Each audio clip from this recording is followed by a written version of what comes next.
એની અંદર દેશને પસાર કરવો એક સૌથી મોટો સવાલ અત્યારના જે સત્તાધીશો છે તેના પર આવીને ઉભો છે। જયવંતભાઈ, તમારી પાસે આવીશ અને ચર્ચાને આપણે આગળ વધારીશું। દેશમાં આજે બેરોજગારી, ગરીબી, કુપોષણ આ બધી સમસ્યાઓ વચ્ચે આપણો દેશ વિકાસની હરણફાળ ભરી રહ્યો છે। આવતીકાલ તમે કેવી જોઈ રહ્યા છો?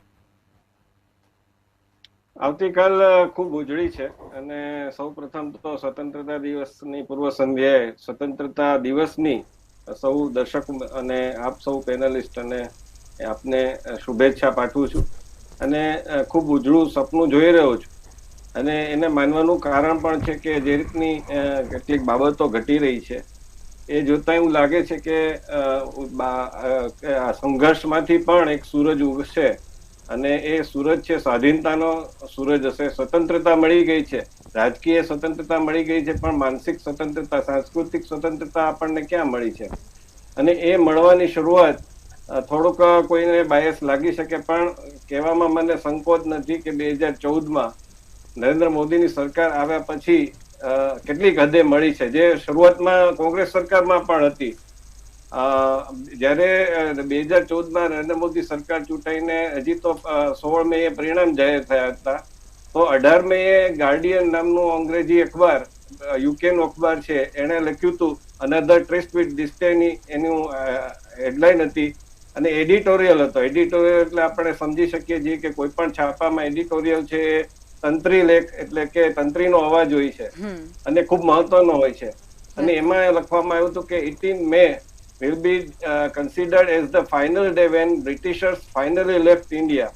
અને એમાં ટૂંકસાર આપણે કહીએ તો એ હતો કે એકંદરે કોંગ્રેસ સરકારમાં એટલે કે 1947 થી 2014 સુધી મહદઅંશે કોંગ્રેસ સરકાર રહી, વચ્ચે એનડીએ સરકાર પણ આવી, વચ્ચે ચંદ્રશેખરની સરકાર આવી, મોરારજી દેસાઈની સરકાર પણ આવી, પણ એ બહુ ટૂંકો ગાળો હતો। એ બાદ કરીએ તો એકંદરે કોંગ્રેસનું શાસન આવ્યું જેમાં અંગ્રેજી પદ્ધતિ એકંદરે ચાલુ રહી હતી। હવે એમાં આપણે એક અપવાદ હું એ રીતે જોઉં છું કે કોંગ્રેસના શાસનમાં ઘણી બધી હદે દાખલા કે પાઠ્યક્રમ તો એનું જે ગુજરાતી થતું કે હિન્દી થતું, શુદ્ધ હિન્દી શબ્દો વપરાતા, તો એ બધું બહુ સરસ રહ્યું અને શિક્ષણ પદ્ધતિમાં પણ ઘણા અંશે એકંદરે જે પદ્ધતિ હતી એ સારી રહી અને એમાં જે નામો છે, આપણે દાખલા કે ગાંધીનગર જોઈએ તો ગાંધીનગરમાં સેક્ટરમાં નામ છે ક ખ ગ એવી રીતે નામ છે। હવે આજની જે ભાજપ સરકાર છે એમાં આ વસ્તુ કલ્પી શકાતી નથી, કારણ કે ડે બાય ડે, દિવસે ને દિવસે વધારે ને વધારે અંગ્રેજી શબ્દો આવતા જાય છે। હવે જે કાયદા બને છે, ચાહે ગુજરાતમાં હોય કે ચાહે હિન્દીમાં હોય નેશનલ લેવલે, તો એના નામો છે એ તમે જોશો તો લેન્ડ ગ્રેબિંગ એક્ટ, આવા નામો આવે છે। આપણે કોરોના કાળમાં પણ કેટલાક એવા શબ્દો જોયા કે આઇસોલેશન છે, એવા બધા શબ્દો છે એ વપરાવા માંડ્યા છે વધારે।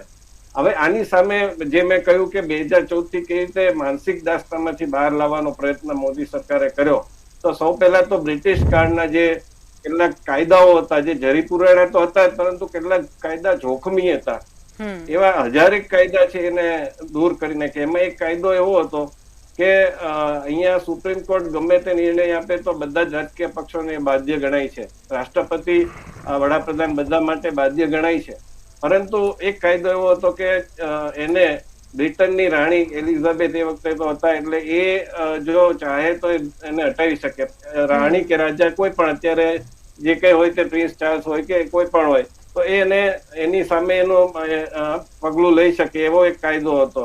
પછી સાયકલ તમે લઈને નીકળો તો લાયસન્સ રાખવું પડે, આવા અનેક એવા જે કાયદા તેને દૂર કર।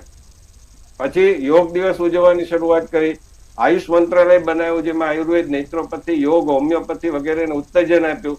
બજેટ છે આપણે અંગ્રેજોના સમય પ્રમાણે કરતા હતા અને સવારે આપણે કરવાના બદલે સાંજે કરતા હતા, જેથી એ લોકો ત્યાં બ્રિટનમાં સવાર પડી હોય તો એ આપણે સમય એ કરતા હતા, જે અટલ બિહારી વાજપેયીની સરકારમાં એને દૂર કરવામાં આવ્યું, પરંતુ મોદી સરકારમાં એને દિવસ પણ બદલી નાખવામાં આવ્યો કે 28 નહીં પણ 1 ફેબ્રુઆરીથી કરવામાં આવ્યો। રેલવે બજેટ છે એ દૂર કરવામાં આવ્યું। પછી રાજ્યસભામાં આઈ બેક ટુ પ્રેઝન્ટ એમ કહેતા હતા, એને બદલે ઉપરાષ્ટ્રપતિ વેંકૈયા નાયડુએ એવું કહ્યું કે ભાઈ આઈ બેગ એવું નહીં કહેવાનું, આઈ રાઇઝ કહેવાનું, આપણે ભીખ માંગવાનું છોડી દીધું છે। પછી રેલવે અધિકારીઓ નિવાસે પટ્ટાવાળા એટલે કે ખલાસીની નિમણૂકની બ્રિટિશ કાળની પરંપરા છે એ દૂર કરી દીધી. ન્યાયાલયમાં માય લોર્ડ કે યોર લોર્ડશીપ આવું જે અંગ્રેજ વખતથી કહેવાતું હતું એ બંધ કરી દેવામાં આવ્યું. ઉત્તરાખંડમાં અંગ્રેજોના સમયથી જે કાળા ગાઉન પહેરીને ટોપી પહેરીને જે આપણે યુનિવર્સિટીમાં પદવીદાન થાય છે તો એ બંધ કરવામાં આવ્યું. એ જ સાથે ખિલાફત આંદોલન, તો એમાં જે બધાએ હિંસા કરી હતી એવા લોકોને સ્વતંત્રતા સેનાની ગણવામાં આવતા હતા, મોકલા મુસ્લિમોને, એ પણ બંધ કરવામાં આવ્યું. ને દિવસે ને દિવસે ચાહે ઉચ્ચતર અભ્યાસ હોય કે પછી સુપ્રીમ કોર્ટ હોય કે બધામાં જે ચુકાદા છે આપણી ભાષાઓમાં એ કરવાની વાત કરવામાં આવી. તો આ જે છે એ હજી તો પાછળમાં પૂરી છે, કારણ કે ઘણું બધું કરવાનું ઘટે છે. આપણે ત્યાં જે રીતની હજી પણ તમે જોશો તો દિલ્હીમાં તમે જશો તો જે લોધી માર્ગ છે, સિકંદર લોધીના નામ ઉપરથી માર્ગ છે, એવા ઘણા બધા નામો હજુ પણ આપણે ત્યાં રહેલા છે. આપણું અમદાવાદનું નામ પણ અહમદ શાહ ઉપરથી અમદાવાદ છે. તો આવા નામોથી આપણને દાસ્તાનો અનુભવ કરાવે છે. હજુ પણ આપણે ત્યાં કોઈ બ્રિટન કે અમેરિકાની કોઈ રાષ્ટ્રપતિ કે એ પ્રકારનું કોઈ વ્યક્તિ આવે છે તો આપણે ગાંડા થઈ જઈએ, પરંતુ જાપાનની કે ચીનની કે પછી એવા કોઈ પૂર્વમાંથી આવે છે અથવા તો આફ્રિકાથી કોઈ આવે છે તો આપણે એટલું મહત્વ નથી આપતા. એ હજુ પણ આપણે ત્યાં આપણી માનસિકતા આપણી હજુ એ જ સ્થળ પર સ્થિર થઈ ચૂકી છે. આપણે વિષ્ણુભાઈ તમારી પાસે આવીશ કે વસુધૈવ કુટુંબકમ અને સર્વ સંભાવની જે એક ભાવના સાથે આપણો દેશ આગળ વધી રહ્યો છે, આઝાદી મળીને ઘણો સમય થઈ ચૂક્યો છે, પણ શું ખરેખર લોકો અત્યારે આઝાદ છે ખરા? જો એક તો વસ્તુ એ કે આઝાદ